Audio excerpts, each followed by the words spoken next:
I talk for a second? Excursion into Coaching.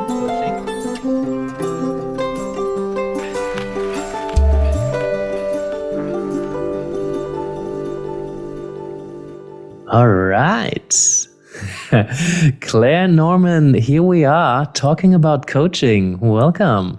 Thank you very much. It is lovely to be with you. And I want to say welcome again because we had a previous conversation on a different podcast, Coaching Uncaged, and we got about a fraction of the way through the potential topics and questions that we could discuss. So I was delighted when you reached out and was like, hey, I think we should continue this. And then I said, well, why don't you come over to this one? And, we have plenty of time. So for those of you who don't know Clare or want to listen to that conversation, go to coachinguncaged.com, find the episode with Clare. There's tons of good stuff in there. I don't want to cover the same ground.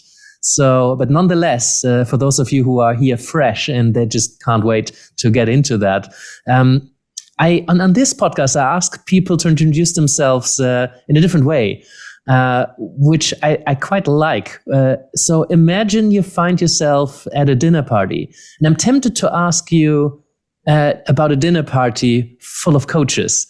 But I think for coaches out there, it might actually be much more interesting to hear you introduce yourself to non-coaches. So if you find yourself at a dinner party and somebody turns over and is like, hey, who are you? What do you do? How do you introduce yourself? I find that really difficult.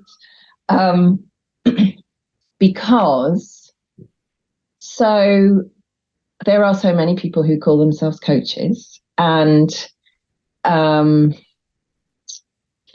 we could go into the discussion about, professional coaching, and that's my thing, is professionalizing our industry.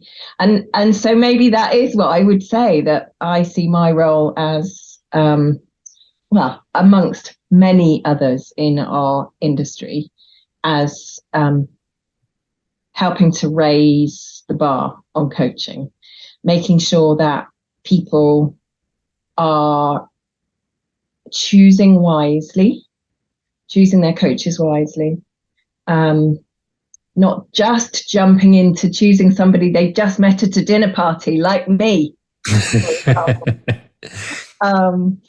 But yeah, there is something. So I've made no secret of the fact that I'm all about professionalizing coaching and raising the standards, raising the bar.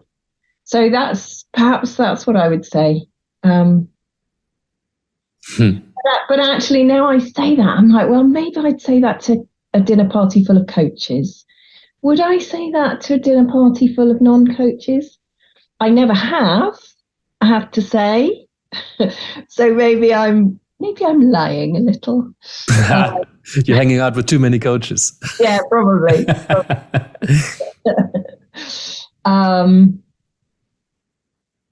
Yeah. I find that whole introducing myself as a coach quite tricky, even after 22 years of coaching, because people have this immediate assumption about what coach means. Oh yeah, the Tony Robbins thing. Yeah, I know coaching. yeah. Or they instantly go to mentoring. And so how do you say that in few enough words that you've hooked people into more of a conversation, if they want more of a conversation, of course, but without belaboring the point of here's what coaching is and here's what coaching is not. So yeah. Can I jump in with something? Because last time I noticed two things. One is that you often use the word thinker when you refer to a client or coachee or someone that you work with. And the other one is that really stuck with me is that the notion of coaching as helping someone to create new thinking. And you refer to that a couple of times, that, well, at the point where there isn't new thinking generated, you would intervene or you would interrupt. So coaching is helping someone create new thinking. I just imagined you sitting there saying something along the lines of, I help people create new thinking. I for one, would be hooked, but I mean, I really like thinking. So I wanted to bring that up with you because re-listening to our conversation, there was a couple of references in there that gave me the sense that there's been an evolution for you from a thinking process to connecting more with your heart. You wrote a book around Sunbeam, right? Your gift from now over 10 years ago. So that there seems to be an evolution from thinking to something much more. So I just wanted to give you some space to talk into that. I'm not sure if made an assumption there, but that was my sense. Yeah. I'm loving where you've gone there, because actually you've given me the perfect dinner party one-liner that I help people to get to new thinking. And so where my thinking has gone lately, or my sensing, I should probably say, is that this word thinking is not enough. Because thinking implies that we're just doing it in the head. It's cerebral, it's intellectual, it's logical. But if we could figure it out logically, we would have done it without a coach. And so actually our job as a coach is to support people to tap into their multiple intelligences, their embodied wisdom, their emotional wisdom. So inviting people to get out of their head and into their other knowings. And even, knowing feels a bit too logical. It's something more, I don't know, just, it's really hard to pin it down. So, I call them the thinker, but that does not express enough of what we do in coaching. So although my book, The Transformational Coach, does use that expression, the thinker, rather than the coachee or the client, for many reasons, but thinker just isn't cutting it. And I get lots of questions about how do we go deeper with people? How do we go vertical rather than always going horizontal? We might have talked about that in the last podcast. I really should have listened to the prequel, shouldn't I? But this idea that, you see, even that is a thinking thing. It's a cerebral thing. But there's so much more to tapping into our deepest wisdom. Mm-hmm. So maybe there's something there about them being a wise person. I don't know that I call them a wise person. But how do we get them to new wisdom rather than new thinking? Perhaps that's I'm going to jot that down. That feels really important. How do we get them to new wisdom? Yeah, because this knowing isn't necessarily something that is a logical process when we arrive at. Because if we have a hunch or a sense, there is a knowing in that. If we have an intuition or like a common sense, common sense I've learned is not so common, but it is more of a sense than a process of rational thinking. So there's this intuitive knowing. It is separate from logic, but we can arrive at that, or it can emerge. But, usually it's seen as something quite rational. And I do think a lot of people need help with their thinking because, so many people make a lot of thinking errors if we're using kind of cognitive behavioral terminology, black and white, or there's so many thinking traps that we can fall into. Philosophy is an important process to help people think better. And I wish that would be more ingrained in education. But I feel a lot of people who come to coaching, they could really definitely benefit from getting help with their thinking. But I totally agree. There's so much more to that. It's not necessarily that I think coaches should focus on this or the other or both in equal parts or all the other bits of knowing or processes that we can arrive at. But I think it helps to know what's out there to be able to tap into it if needed. Yeah, I agree. And the people that we work with have potentially never experienced coaching at its deepest and most high impact.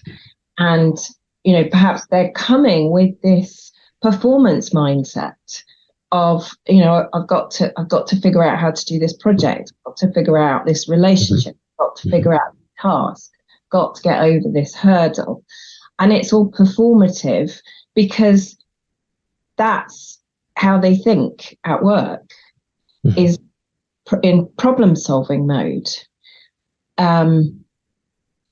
But you talked about, tapping into the intuition. And I think that's a part of people that has been drummed out of them, frankly, that they don't trust that intuition. And I'm generalizing now, but so many people show up to coaching thinking that it is a logical process. Yeah. And our job as coaches is to support them to lean into the illogical, or the intuitions, the emotions, even though they might say, but no, I don't want to go to emotions. That's where the epiphanies are more likely to happen. If we can help them to understand, why is this bugging them? What's the underlying belief or value or trigger, and why is that triggering them? And if they could work at that level, then I think they could go further faster than trying to go this logical route that. Yeah. And I think this is where we're already in the area of what have we learned that we might need to unlearn. Because I think it's also helpful to learn a bit more about your background, because you have a strong corporate background. You've done a lot of work in the corporate sector where that sort of thinking that you're describing, that problem solving, that's so ingrained. In the other conversation, we've talked about the service mentality that many coaches would do really well with getting out of their heads. But I'm also thinking, I learned a wonderful word recently, poise, which is a balance, right? There is, I'm thinking about the people that are not coming from that tradition or those kind of environments, but the people in what some might call, the woo-woo section, the spiritual life coaching, the just tune into your sense and everything will be okay. I'm doing it with a lot of disrespect. There's a lot of beauty that is in that. But I want to lay out is that there's a lot of people who come from intuitive sense making, really tuning into emotions that would really benefit from a thinking coach and some problem solving process. That's why sometimes the GROW model, even linear, can make a huge difference to people's lives and solve problems that seem to be really difficult really quickly, just because there's a clear thinking process. So I think it matters where we come from as a coach, and I think it matters even more where our clients come from and how they grew up and what they have learned in the past. So the question in there for me is, when we work with someone, do we do we need to start speaking their language first and then maybe open some doors? Or is it better if we align a coach with how we already think? But I think this is where what you said earlier comes in, right? If for a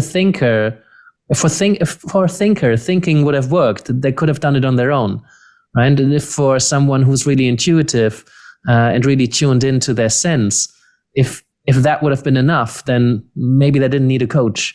So I think it's more about offering something to add something, to do something differently. Maybe disrupt somebody's normal way of trying to tackle a problem or a desire, and offer something different. When that's counterintuitive for a client to look for someone who seems to be operating at a different language. Yeah, I agree. And that's why chemistry sessions can be so tricky, because it may well be more meaningful to them to choose somebody who is more different to them rather than like. And so there's a misnomer here about chemistry, but, or maybe there's not, because chemistry, you bring two elements together and they potentially combust and create something else.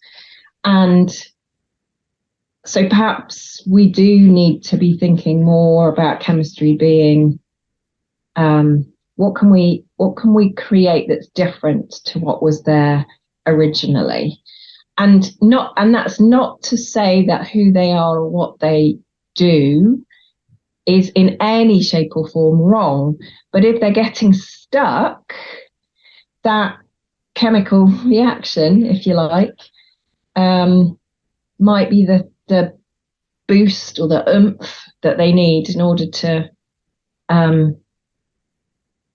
transform, if we use that word,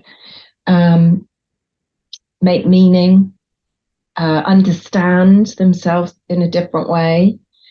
So I remember having a conversation way back when I first started coaching about my Myers-Briggs style, because at the time I coached very much in tune with my Myers-Briggs style. What is your Myers-Briggs? It's ISTJ. Right. And so it's the thinking preference there. Look. Yeah, I'm INTP. That's probably why we get along quite well. Yeah. But then with the J, I was a completer finisher, so I felt like I was able to do a good contract at the beginning and a good ending, tying it up well. And where was I going with that thought? Oh, I think where I was going was the conversation I was having back then was, do I need to adapt to their style? Or is it useful for me to use my style in order to support them if, let's say, if they're a P in Myers-Briggs terms, to use more J for argument? Could you just quickly frame that for people who might not be familiar with it? Yeah, so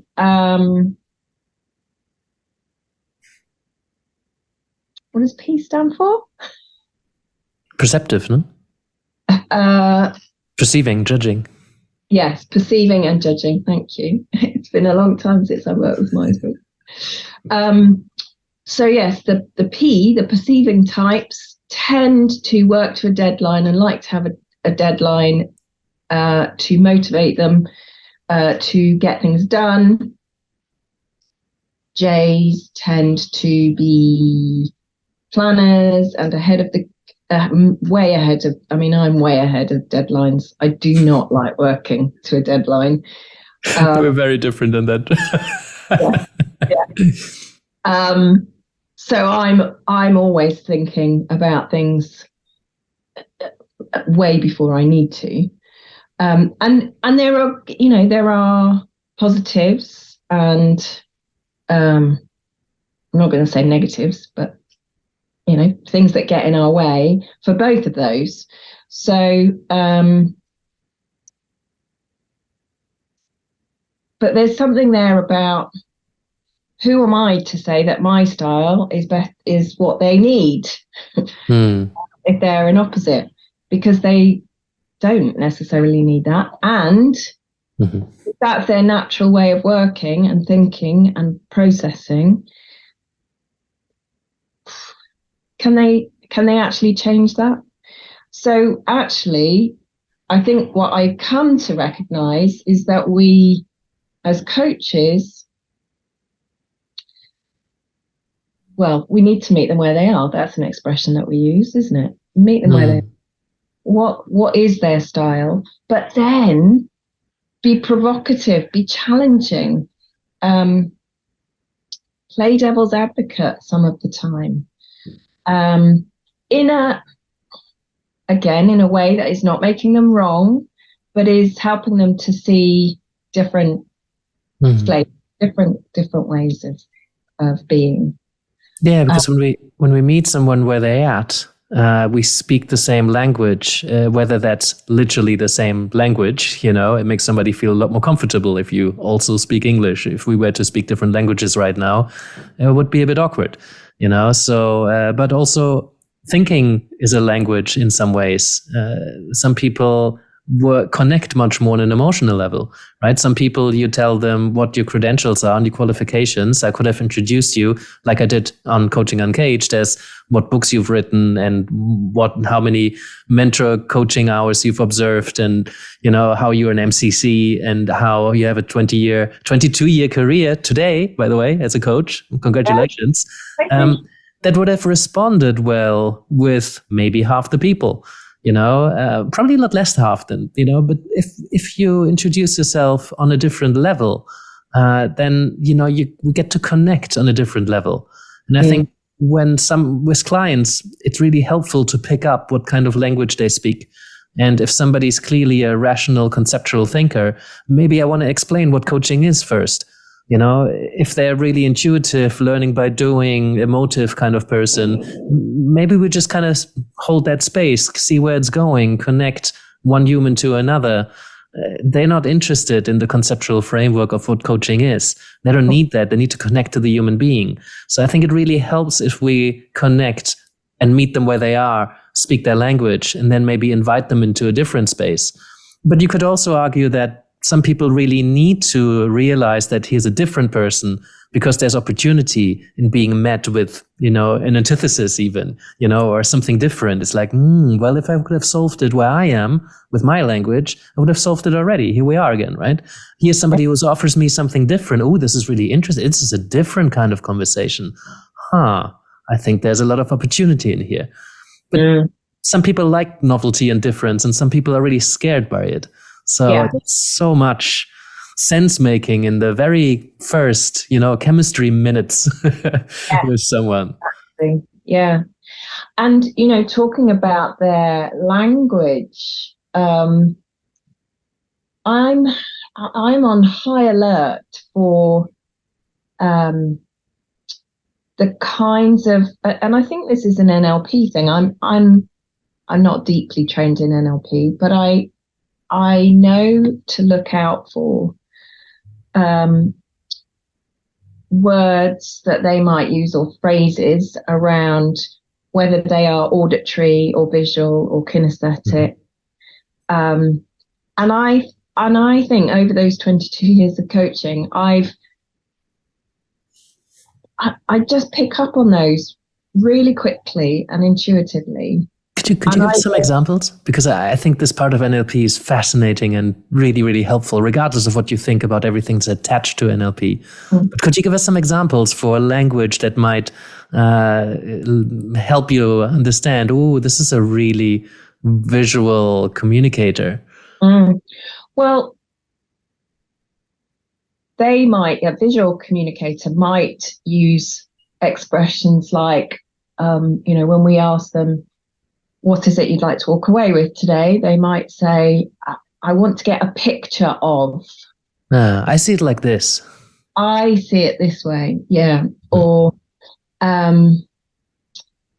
I feel like I need to be more visionary.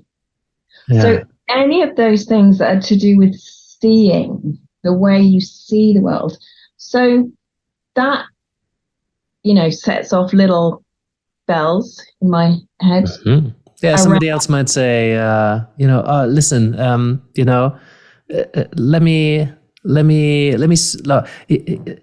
is the kind of tune, or how would an auditory say the same thing? Yeah, so they might be something more like, maybe they might pick up on musical stuff, musical metaphors, for example. They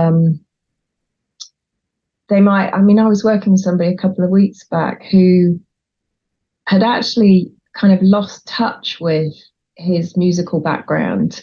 But as soon as he said something about, he used to be a musician, or I can't quite remember how it came up, but, he was talking about that. And so we were able to experiment with that about, okay, so if this were a song, which song would you pick, for example? Oh, yeah. Yeah, they might bring a song, or they might say, well, I just want to make some noise out in my industry, or I want to, play a different tune. There we go. Yeah, exactly. Any of those kinds of expressions, we can be, finely tuned into this. See, there's my auditory coming out, finely tuned into the... See, I didn't even pick up on that one. See? And I think that's where practice as a coach really serves as well, because and actually, when I think about it, when I started coaching, we didn't do Zoom or Teams or any of that. It was conference calls. Mm-hmm. It was all by phone. And so I got really finely tuned into what people said, the words that they used, excuse me, the intakes of breath. I could almost hear the shrug of the shoulders, because that was the only sense that I had at my disposal as a coach. So I think that's what's led me to this place of being able to hear those words that they use, and not even to know that I've heard them, but to shift into using similar language or experimenting with them, or inviting them into an experiment that uses that particular sense, because they're giving me all this fabulous information about how they think. And, back to this thing about not just the brain thinking, but how they process. Perhaps process is a better word. I think that's probably an NLP term, actually, process.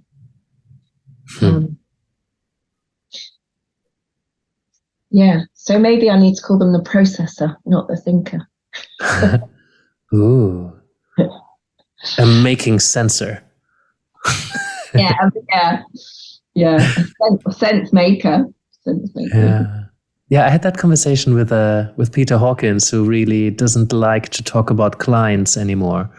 And, thinker also doesn't really fit it. It's like, well, I think he talks about a coaching partner. Yeah. Do you have a preferred term now that you've kind of moved on from thinker? Not yet. I'm still noodling on it. Noodling. Partner feels like a good word to use, because that we are there in partnership. We are standing side by side looking at this thing in front of us, and stepping into the unknown together, as partners who do not know what's going to come up. So thinking partner, that's a Nancy Klein expression. coaching partner. Yeah, I mean, I think, I don't know, it's missing out though on this processing thing for me about where do they access this thinking from. Sorry, I'm processing. I'd love to go more into that because I don't know, when I hear processing, it implies to me that this is processing something that has happened or something that is happening now. When you're talking about creating new thinking, it seems to be something new, navigating forward. So what's the processing about? Because I know you're not about, this is something that processes something from the past. So for you, processing seems to be future oriented. Yes. Yeah. Well, and now we've said that, I'm like, oh no, I don't like it after all, because it does suggest more like a step-by-step process. And that's not what this is about. It's not linear. We're not trying to create a straight line. This will be a zigzag. So yeah, I think meaning making or sense making is meaning maker. The sense maker. Sense maker sounds cool. I was thinking just now, first I thought generator. What a cool word. And then I thought creator. It's like, woo. Nice. Because coaching clients, they do create, right? They create something. And I think it was Rich Litvin who, I have my gripes with stuff he does, but I really do like a lot of what he does say and write about. And he had this question, what would you like to create? And I really, really liked that question. Yes. Yeah, because actually it suggests that this is a creative endeavor. That it's not more of the same old, same old. It's not the logical.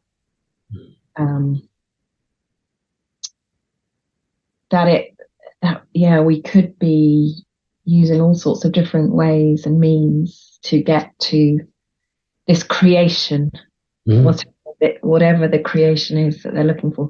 I mean, it might just put people off though. I'm not a creator. I stopped drawing when I was 5. Oh, have you? You get that kind of thing coming up, don't you? When you or content creator, Yes. Yeah. Or, the creator, if you talk to somebody particularly spiritual, it's like, I wouldn't want to put myself to that level. That's a good point. Yeah, I can't compare myself to him. Fuck me, language, huh? Yeah, I know. How would you like to be called? I wonder. Would be a question I would like to ask my coaching partners now. Yeah. But then, do they really care? I think it's a coaching thing. We care. I care a lot more than they care. They couldn't really. Just call me Dave. Yeah, exactly. I'm just a human, not just a human. I am a human. So yeah, we are working with humans, but we are working with the whole of their humanity, not just the head of their humanity. I think that's really what I'd like to bring out. Yeah. That's a big thing to unlearn, I think, to kind of get us on that path again, because I think there's a lot that you can offer. And whether that's, I'm coming from a background where it's thinking, and now my coaching is thinking, or whether you're coming from a different kind of processing or a different kind of mindset or a different kind of upbringing, maybe that's something you need to unlearn. But I think the message I get from your writing and from what you've put out there, really good social media output, right? There's a lot of value. The message I get a lot is have a look at how you've become the person and the coach that you are today.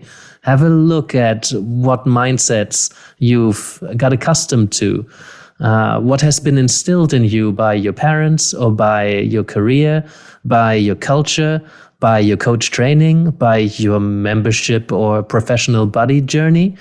Have a look at how you've become the coach you've become and see if there's something that might be helpful to unlearn.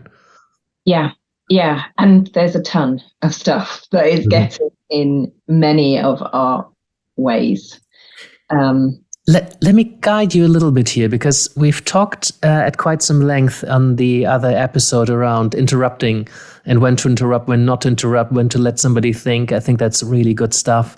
We talked about that kind of service mentality, that we are serving the client and we are providing the value and we must give the benefit. And there's a lot to unlearn. And I see that a lot in supervision. We also talked about how we don't need to know the context of what the client is talking about to ask really good questions. But there's a number of other things that you invited coaches to unlearn. Maybe there's one that is really important to you to talk about. I do still have a bit of a list that I would love to know a little bit more about. Go on, let's go with your list. There's one where I was like, which is, tell me more about that. Because I say that a lot, just to invite more about that. Say a bit more. Is like it for me. It never fails when I say a bit more. They say a bit more when otherwise they might have stopped talking. Yeah. So I'm like, I could say, that's interesting, but like, what's your gripe with tell me more? My gripe with tell me more is that often it invites them into telling us coaches more of the story. So they can often stay at a very superficial level, filling us in on the detail. So tell me more about that. Suggests that I want to know more for my benefit. Whereas actually everything we do in coaching is in order to support them to know more or to sense more or to feel more. Then we're not so misaligned, because the situation I'm thinking about, or the situations I'm thinking about, is when a client says something and clearly they hadn't really processed this. It's just something that they say. Maybe it became part of their story, but they have never really questioned it. And they would have just left it there. And when I then invite them to say a bit more about that, they start thinking. I might fine tune it. That would be my invitation, would be to fine tune it and to either ask them a question like, so what meaning do you make of that?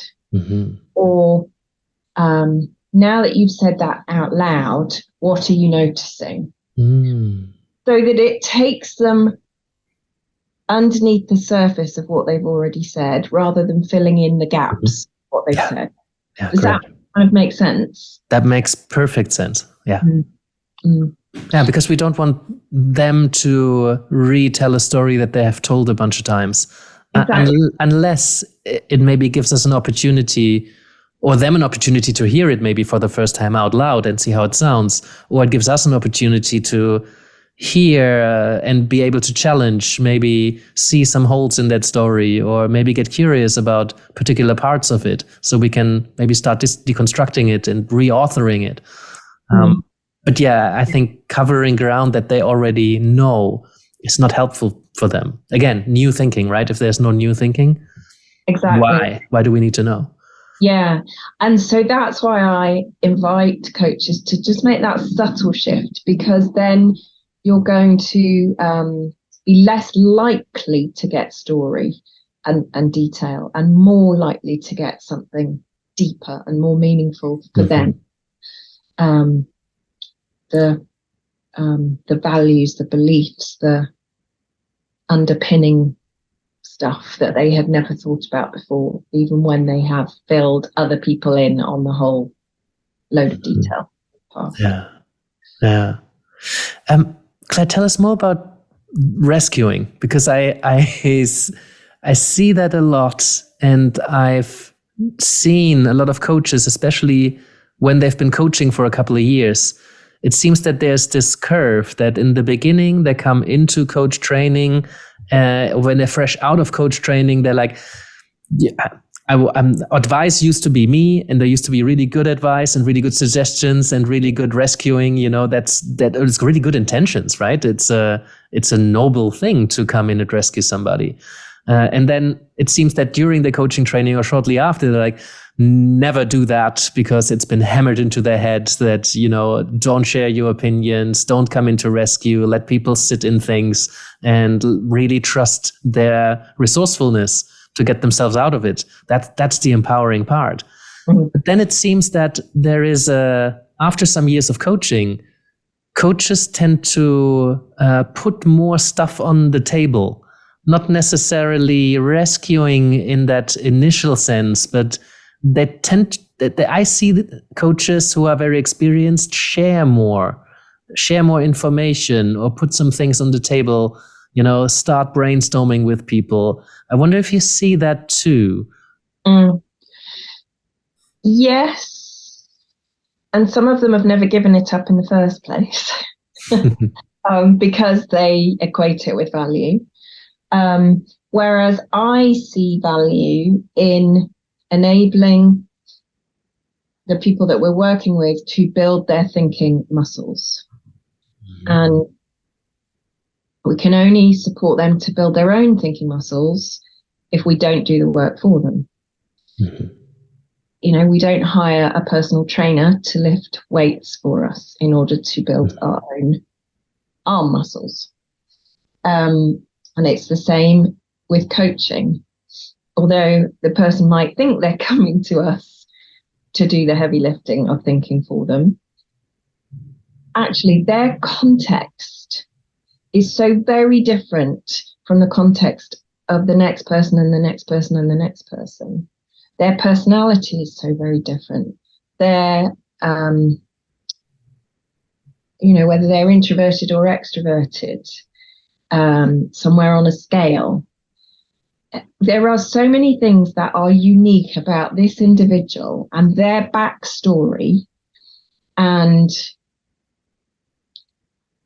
who they are today based on that backstory, that if we were to say, oh, I've seen this before, here's what worked for somebody else, well, it won't necessarily work for this individual. A, because they didn't come up with it for themselves. And although they'll nod sagely and say, that's a great idea, they're less likely to do something with it. Mm-hmm. But also, it won't fit who they are.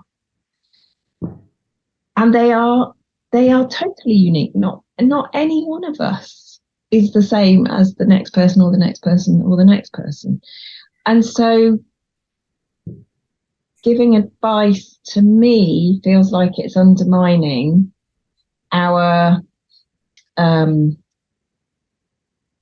espoused value that the people we work with are creative, resourceful, and whole.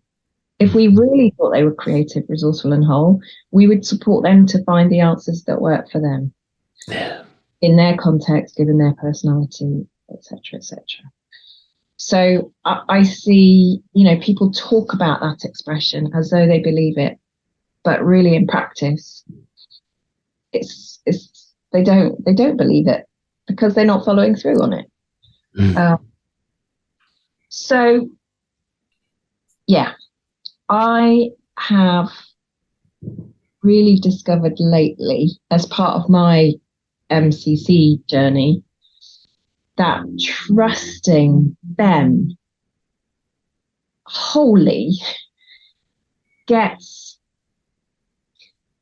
them a lot further, and that makes it sound like performance coaching, and I don't mean it to sound that way, but they go deeper into themselves. They access their own knowing and being, and they figure out those ways and means of breaking through that they wouldn't get if we filled in the gaps for them. Mm-hmm. So I don't know, what are your thoughts on that? Yeah, I think it's easy, much easier, definitely, if we work with someone who's already coming in really resourced, right? If we work with an executive C-suite leader, if we work with someone who's like showing up, really wanting to do the work, also, the more we charge, the more likely it is that we have really motivated, really capable clients or partners that are coming in. I see coaches, and I'm thinking about somebody specifically just now that I've seen in Supervision, who said when she's working with someone who's not had a lot of education in the bag and really struggled with some things in their lives, not had the most self-aware parents, not been in an environment where they've learned a lot about themselves and created a lot of self-awareness, not read many books, not had access to many books. In those kind of coaching engagements, she finds herself teaching a lot more. And I found that with coaches at the early stages of coaching as well. I mean, that's where my whole rocket supervision thing came from. I figured, well, coaches do need a fuel tank. That's why they go to coach training. And in coach training, they don't say, the trainers don't say, what would you like to learn about today? And, how would you like to tackle learning about the coaching relationship? We expect people to tell us about some stuff and some theory and give us some models and give us some tools and ask us some helpful questions. But, give us some knowledge and give us some of your experience. Give us words. How might I start a conversation? How might I contract well? Give me the grow model so I can try it out, try it on, see what it's like, so that, ultimately, hopefully I can internalize it, make it my own, see if I like it, maybe I use something else. But in the beginning of someone's journey, whether that's as a coach or as a human being, and the beginning of journey of human being might not necessarily be related to age. In those situations, I understand why a coach might put more of a mentoring hat on, or put more of a training hat on, or more of a teaching hat. And I can understand why someone said, well, I do trust into your resourcefulness, but also you don't have a lot of resources. Maybe I can share some of those. That's rubbish. That's total rubbish. We have the internet, which is, how many resources can we find on the internet? But that goes haywire very quickly. I realize that. Actually, well, where do we start? Where do we look? But, if it's a how-to, we can find a YouTube video on how to do something. Yeah. Then chances are we get to Tony Robbins. Chances are we get to the people who make the most noise or invest a lot in their content. Well, maybe. If you start learning about coaching, if you set somebody who has no idea about coaching in front of the internet and say, become a coach, where are they going to end up? Probably not with Peter Hawkins and Anthony Grant. Yeah.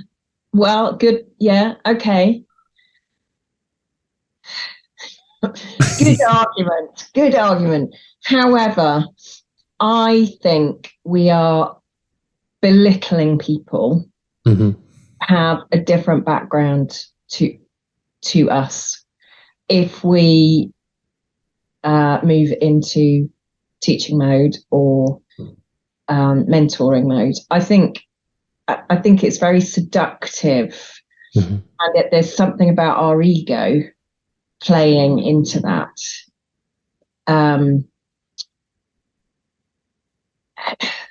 We want to help, but is helping the most useful thing for them? Or actually, is it going to be more useful to them to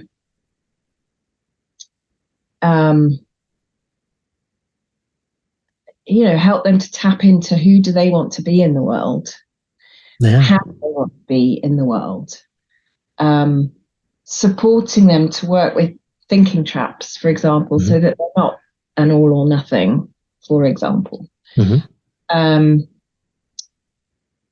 Those are the places where I think we can really help people to transform in a way that will enable them to build those thinking muscles for themselves and to go and then find what they need. Yeah. So I remember way back when working with somebody who said, I just want you to give me some time management techniques.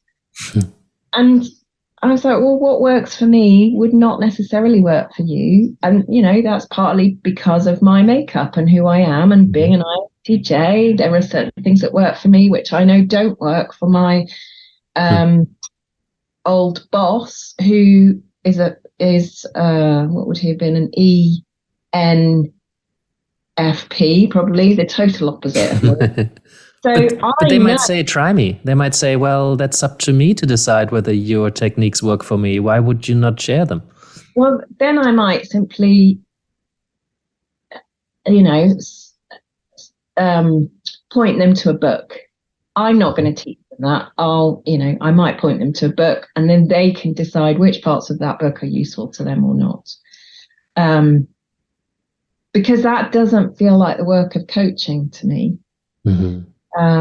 Yeah, that's teaching. Like literally, they said it. Teach me. And coaching.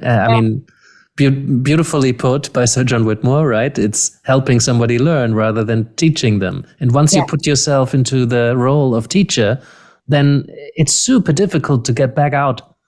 It is, really hard, because they will keep being the consumer. Yeah. And as they have been for their whole lives in education, they've been a consumer of lectures and whatever, rather than being a meaning maker. Mm-hmm. Yeah, and sometimes I think they need to go through a journey. Like if we pick up that hypothetical example of somebody saying, well, teach me how to coach. And you might say, well, where would you start learning about that? And they might say, well, I just Google how to coach on the internet. And then it can be really difficult for someone like me to sit back and say, so that Tony Robbins guy really appealed to you. Just tell me more. Explore that. What did you like? How does it make you feel? Think a little bit further. And then secretly, I'm kind of hoping that they become a different kind of coach. But actually, if that's this kind of coaching that really resonates with them, if that's the kind of coach they want to be, I don't really want to be in the way of that, And that's for me the difficult point, when somebody starts learning and they start making conclusions, and I'm critical of those kind of conclusions that they're making. I need to be very careful as a coach not to impose what I think or know onto them, but really to continue to help them learn. And I can share my critical perspective, but I need to do it in a way that they're like, oh, no, I've learned now from my coach that Tony Robbins is a bad coach. No, he's not. He's helped millions of people. There's stuff you can be really critical about, but there's so much value there and so much to learn from it.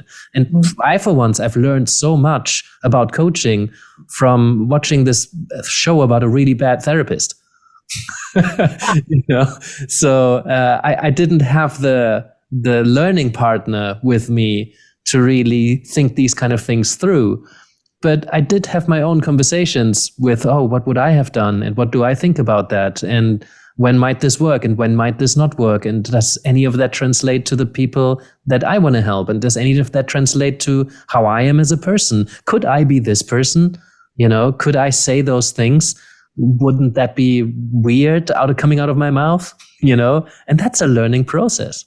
And I'm not saying that we shouldn't have teachers. We absolutely need teaching in the coaching profession, in time management, in leadership skills, in whatever else you care to name. I absolutely believe that, somebody who's just stepped into leading a team for the first time, they need some training in how to be a great leader. Coming to coaching at that point is going to be really frustrating for them, because they're going to want to know, how do I give feedback? What are the best practices for giving feedback? How do I delegate? How do I work with people in a hybrid way?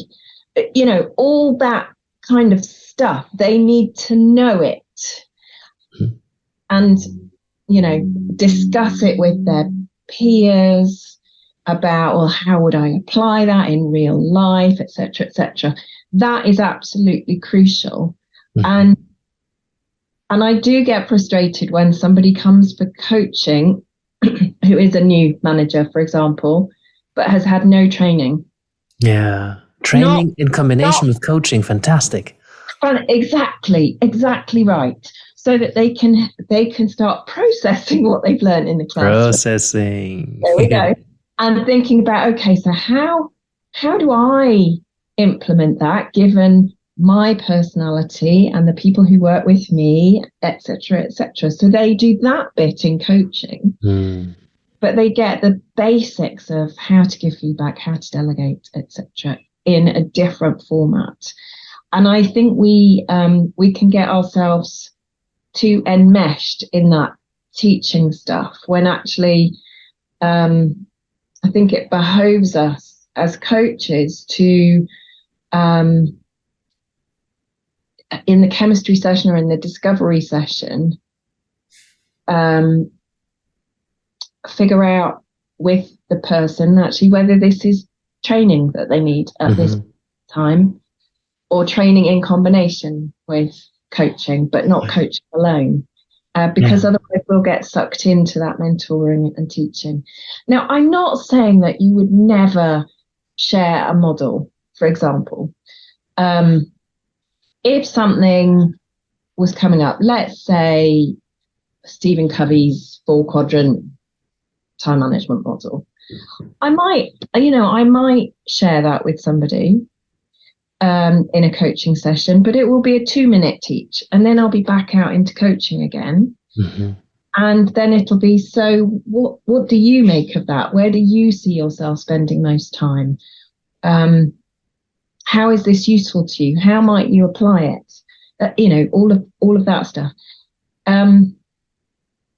Having said that, that is more performance coaching. Nothing wrong with performance coaching. Yeah, exactly. It has its place. It has its value. But I found that there's a maturity process. David Clutterbuck talks about maturity beautifully. But I think there's a process that doesn't necessarily come with experience or age or time coaching. But I think in the beginning, it's much easier to teach. It's much easier to do performance coaching with that kind of mentoring element, especially if you have some expertise. It's much more straightforward. There's more clarity around what this is and what the outcomes are going to be, and it's easier to sell, right? But as coaches mature more, reach that kind of level of depth of the work where you are really tuning in and see what might be generated, that's a really fast, I love that. But I understand that some coaches might not love that, depending on their relationship with uncertainty and with, not knowing what might be generated here or whether this is going to be useful and where it's going. But that's what coaching is. That's the beauty of coaching, is being in the midst of that not knowing. And yes, it's really uncomfortable for us as coaches, but we need to get much more comfortable with it, because that's where the transformational work is going to happen. But I was asked recently by somebody, does anybody ever ask you for transformational coaching? Great question. No, they never ask for it because they don't know what it is. They've never experienced it. So how would they know to ask for it? So actually, it's down to us as coaches to distinguish between performance coaching and transformational coaching, perhaps, and to set out our stall as to which or what's the, because there's a graduation in between those as well. What is it that the coach is offering? So they're being really clear. Coaching is such a broad swathe of offerings. I say that out loud and I'm thinking, no, it's not. It's this transformational thing. Well, it really is. But it is, there is something about experimenting with that, experimenting with being okay with the not knowing, recognizing that, oh my goodness, look at what just happened. And well, for me, that's where the fulfillment comes, is seeing what can happen in that space compared to in the performance coaching space. Yeah. But I think that's the problem with transformation as a term. And yes, we didn't really want to talk about it here, but I think it opens itself up quite importantly. Tatiana Bachkurova I had on the Coaching and Cage podcast recently, and she's really critical of the word transformation. Simon Western is too, because ideally, usually people don't come for transformation, but when they do, I want to be really careful, because if that is the goal and that is the expectation to transform, depending on who you ask, it's a really, really big word. So if we're aiming for that, then that hangs over us. I think transformation, more than often than not, is a byproduct of the generating or the processing format or structure or conversation that we have. And I love that a couple of minutes ago it came back to processing, because it really connected that there's a processing kind of coaching and there's a generating kind of coaching. And often what we see in the media, what is being advertised a lot by these powerful 7-figure coaches, is your life is going to radically change. You're going to create things that you were unthinkable before. There's going to be this huge transformational shift and you're going to be a different person. Whereas, that sometimes happens, and it's okay to want that in some way. But often we need to do some processing in order for that to happen, to take place. Sometimes we need to process things that are happening now or last week or 20 years ago in order to get into a state where we're like, oh, I understand this now, and some shift is happening. And then all of a sudden we're on the way home and we're in a car or in a train and we're listening to a podcast, and all of a sudden something clicks and you're a different person now because some paradigm has shifted and you cannot unknow it anymore. That's a transformation. But if we aim for transformation, or if we aim for happiness, or if we aim to find the one that we're going to marry, then I'm not sure that's a good approach to getting that. Yeah, I definitely agree there. There's some research, and I'm sorry, I can't remember where this came from, but much of the change that occurs as a result of coaching doesn't happen until 2 or 3 years later. As people have joined other dots, if you like. So it doesn't, they might have those aha moments in the work we do together, or those epiphanies, and that's wonderful when that happens. And it's a learning process. You talked about learning and development, and it all builds on itself.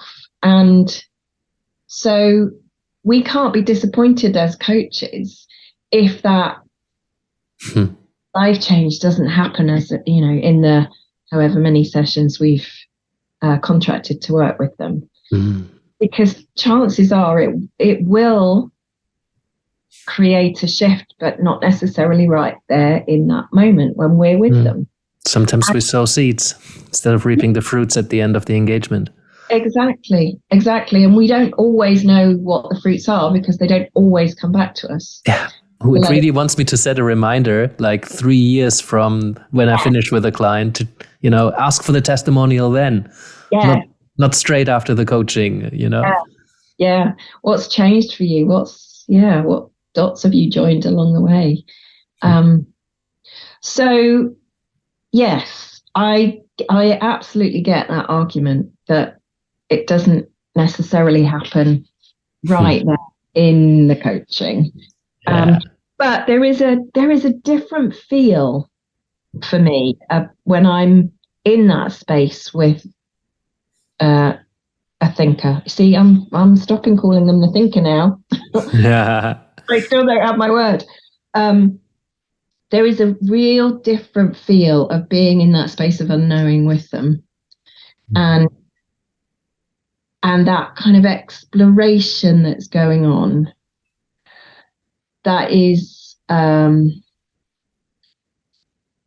necessarily slower, but deeper and more. I don't know. It's getting at who, It's much more about who they are rather than what they're going to do. And that space feels really powerful. Yeah, there's this saying, coach the person, not the problem.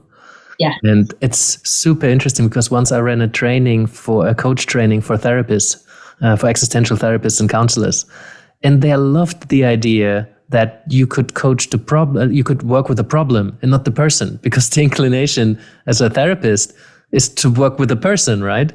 And they're like, oh my God, this is so helpful. And they went into some triads and they're like, oh, wow, this is so helpful. And this is so, tangible and like straightforward. And we're navigating and it's problem solving. How cool. And I'm like, wow, this is really interesting paradigm. Yeah. I'm just trying to get you not to do that. That actually, therapists are already in a good place when it comes to the mindset of talking about what to unlearn, right? Yeah, exactly. Don't unlearn that. If you're already good at it, keep it.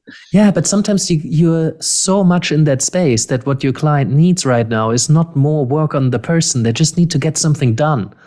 Yes. Right? So I think this is sometimes where the frustration in therapy comes around for therapy clients. And I think sometimes that frustration shows up for the therapist as well. That, maybe this whole working with a person thing might not be the tool or might not be the approach that this person needs right now to make progress. Maybe it would be really helpful to have a behavioral structure model, something like the GROW model or practice or toolkit or any of the others, Oscar, that would really be super beneficial for someone. Maybe they don't need to understand themselves in their entirety holistically more right now. I think there is something really important about sticking with that exploration of who they are and what's important to them.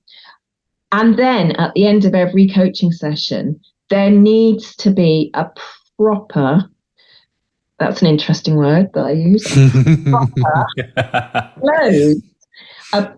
a way of helping that person to decide what you're going to do with what you've learned about yourself today. Yeah. Although it doesn't have to be a do. I just used the question, what are you going to do with that?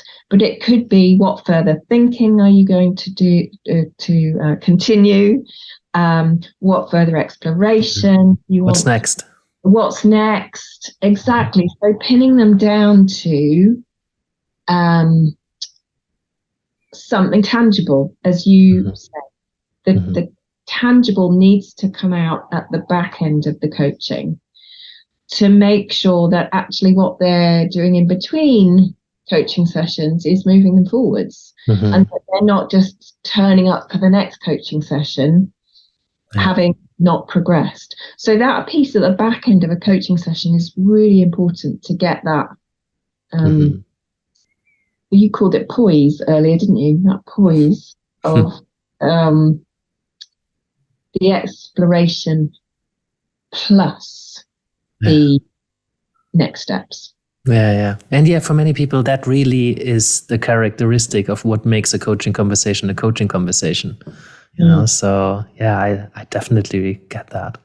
Hey, listen, we've got 15 minutes left. I've got a couple of questions that I like to ask all of my guests on this podcast. So feel free to go where you need to go with that. They are kind of designed that they could be short answers, but they could also be longer on occasion. Let's see where we get to in 15 minutes. I won't say the number of questions. Sometimes I take one out or I add one. Let's see how it goes. First one is, what are some books or people that you would recommend coaches out there to learn from, or books or people that you have really learned from, that really had made a difference to your coaching? So The Art of Possibility by Zander and Zander. Beautiful book. Nancy Klein's work.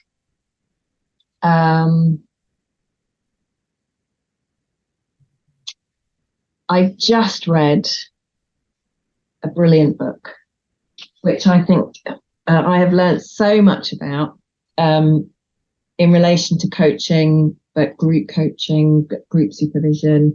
The Art of Gathering, it's called, by Priya Parker. By who? Priya Parker. Wow, The Art of Gathering. I love the title. Yeah, and you can see that I have marked lots of Priya is Priya. Yeah. So I would definitely recommend that as kind of a tangential one. It's not written for coaches, but it's good if you do group work, definitely.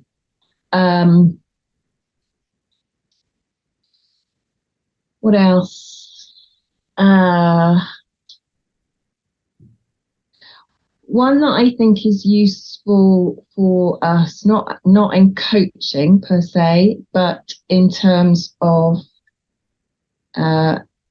managing our own time and workload, is Deep Work by Cal Newport. That's really helped me recently to properly set aside some chunks of time to do some deep thinking work, whether that's writing or creating or whatever it is. That's a really good one for people who are running a business of coaching. So yeah, let's put a pin in that for now, because I can see it in your face already. There's a lot there. It could keep you going on that one for hours. Yeah. I'm already sitting here like, don't ask more questions about the book, because it'll expand. Cool. Next, well, the question is about regulation, and so I guess, in a nutshell, what do you think about regulation? Does the coaching industry need more? I mean, you have a particular angle on this because you want to professionalize the industry, as you said earlier.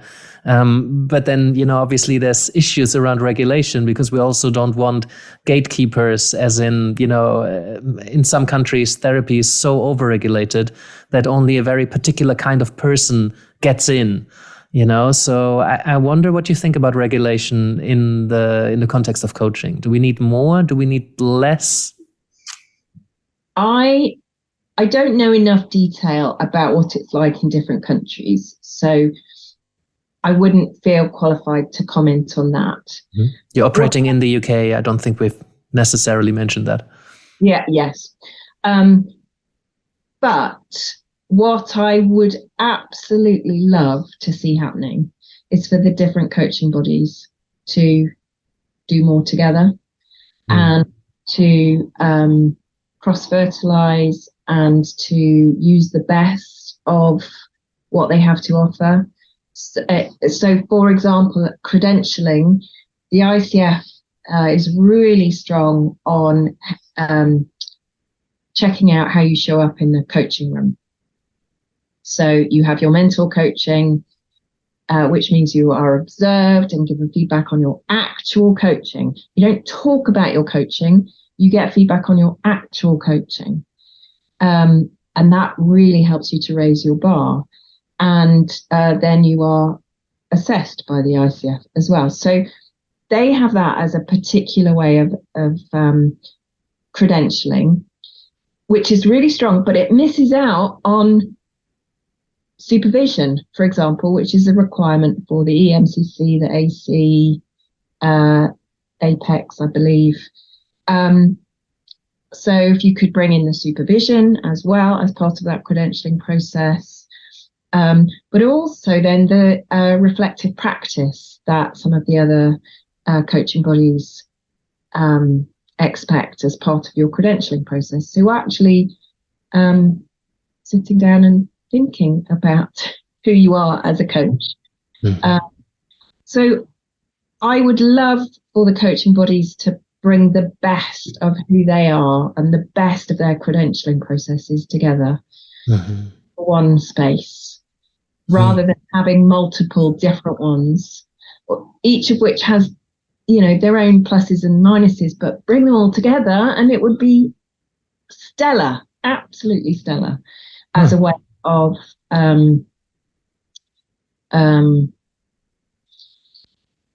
professionalizing our industry. And I know there are people out there who argue against competencies, but I do think there is something deep and meaningful about working with the mindsets that go behind the competencies.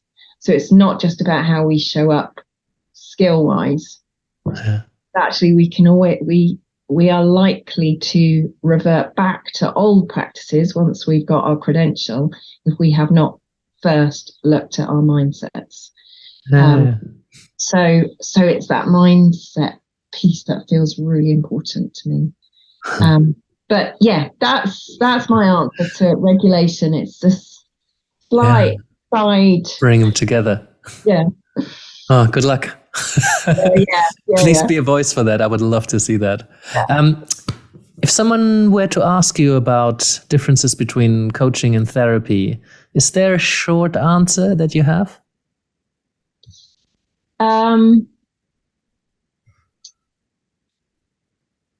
I tend to, it's a really tricky one because I think as coaches, we are leaning in more to emotion these days. Mm-hmm. I hope we are anyway, because the emotion in the moment has lots of wisdom within it. And so as coaches, we should be working with emotion. So any coach who shies away from emotion and says, I can't go there, I can't ask questions about that because that's therapy, I do not believe that is the case. I think we can lean in a lot further than we think we can, to give the people we're working with access to some new knowing, some new insights based on the emotion that's occurring right there, right then, in that moment. Whereas I would say therapy is more about working with emotions that have been created from past experiences that are deeply entrenched, hard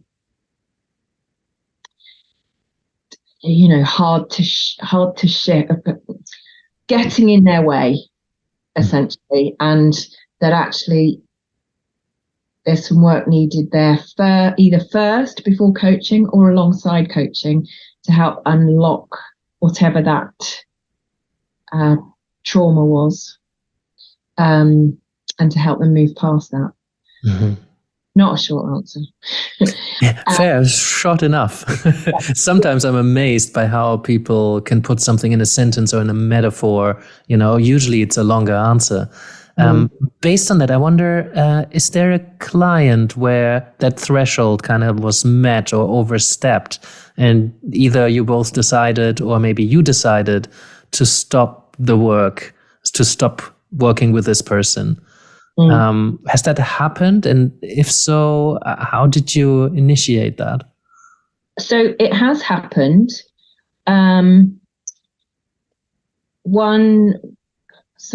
Several times it's happened.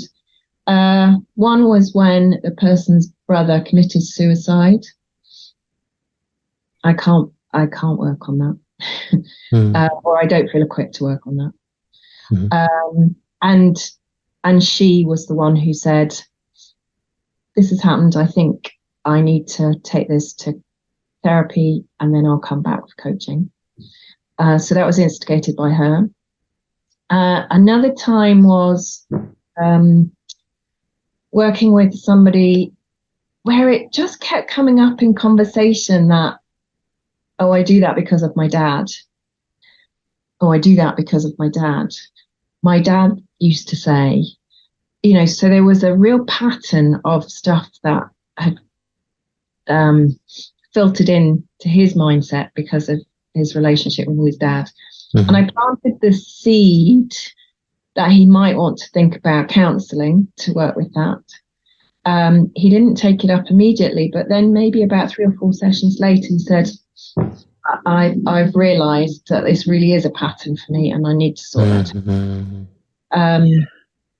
So those are a couple of examples that come up immediately, where it felt really important to signpost for them. Yeah.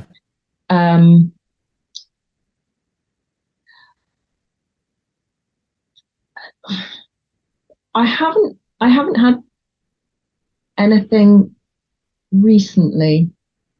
I think this is already perfect. And also, I'm having a look at the time, and I have one question I would really like to ask you.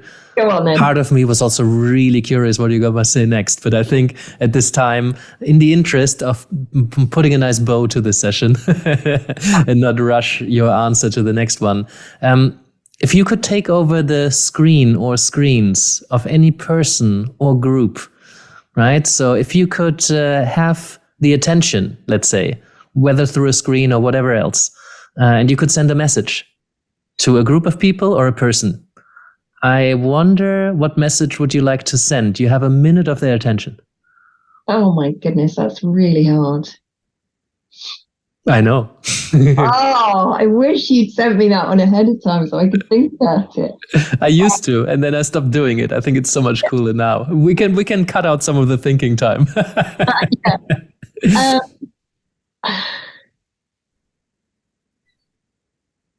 Well, given that I work so much with coaches, I think I would take over coaches' screens and I would say something like,